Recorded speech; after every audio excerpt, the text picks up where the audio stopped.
நீங்கள் கேட்கவிருப்பது ராஜகேசரி. எழுதியவர் கோகுல் சேஷாத்ரி.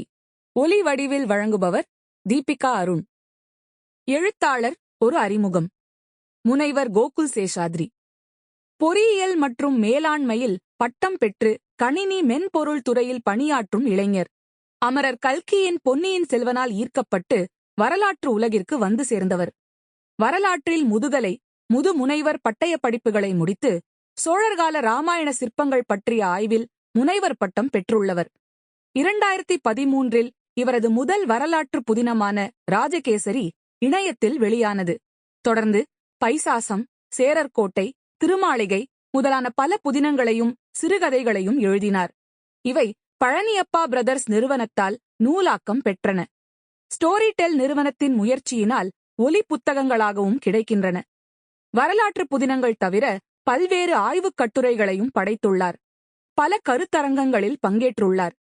வித்தியாசமான கதை களங்களில் நுண்ணிய கல்வெட்டு செய்திகளையும் இலக்கிய தரவுகளையும் கோர்த்து இவர் படைக்கும் புதின உலகம் பல்வேறு வாசகர்களை அன்றாடம் வரலாற்றுலகில் வாழச் செய்கிறது.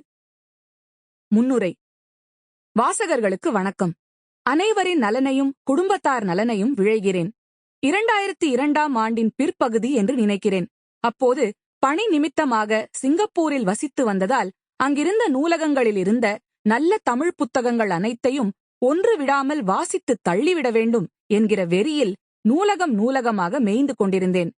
கிடைத்த முக்கியமான புத்தகங்கள் அனைத்தையும் படித்துவிட்ட நிலையில் திடீரென்று அமரர் கல்கியின் பொன்னியின் செல்வனை படித்தால் என்ன என்றொரு எண்ணம் தோன்றியது. சிறு வயதில் பல முறை படித்திருந்தாலும் நீண்ட இடைவெளி விழுந்து விட்டதால் மீண்டும் ஒரு முறை படிக்கும் ஆர்வம் துளிர்விட்டது. முதல் பாகத்தை மட்டும் இரவல் வாங்கி வந்து ஆதி அந்தமில்லாத கால வெள்ளத்தில் கற்பனை ஓடத்தில் ஏறி பிரயாணம் செய்ய துவங்கினேன். தலைகீழாக ஒப்பிக்கும் அளவிற்கு மனதில் கதை பதிந்திருந்தாலும் மீண்டும் எடுத்து வாசிக்கையில் துளியும் சுவாரஸ்யம் குன்றவே இல்லை. துரதிருஷ்டவசமாக முதல் பாகத்தை வைத்திருந்த மெரீன் பரேட் நூலகத்தில் 2ஆம் பாகம் கிடைக்கவில்லை. அவ்வளவுதான். பித்து பிடித்தவன் போல் ஆனேன். நூலகமாக 2 மற்றும் 3ஆம் பாகங்களை தேடி அலைந்தேன். ஒரு வழியாக வேறொரு நூலகத்தில் இதர பாகங்கள் அனைத்தையும் தேடிப் பிடித்து ஒட்டுமொத்தமாக விறுவிறுவென்று வாசித்து முடித்த பின்னர்தான் அப்பாடா என்று தூக்கமே வந்தது. இதென்னடா மாயமந்திர வேலையாக இருக்கிறதே. புதிய வரலாற்று புதினங்கள் கூட கொடுக்க முடியாத மன எழுச்சியை பல முறை படித்துவிட்ட இந்த பழைய புதினம் கொடுக்கிறதே. இதென்ன ஆச்சரியம்.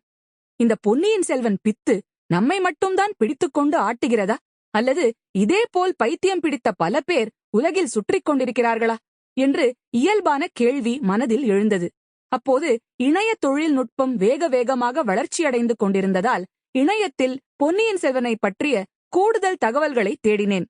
அப்படி தேடும்போதுதான் பொன்னியின் செல்வன் யாஹூ இணைய குழுமம் பற்றி அறிய நேர்ந்தது. உடனடியாக குழுவில் என்னை இணைத்துக் கொண்டேன். அப்புதினத்தின் மீது என்னைப் போலவே தீரா காதல் கொண்ட பலர் இணைந்து குழு மடல்கள் மூலம் கருத்துக்கள் பரிமாறிக்கொள்ளும் இணையதளமாக அது அமைந்திருந்தது.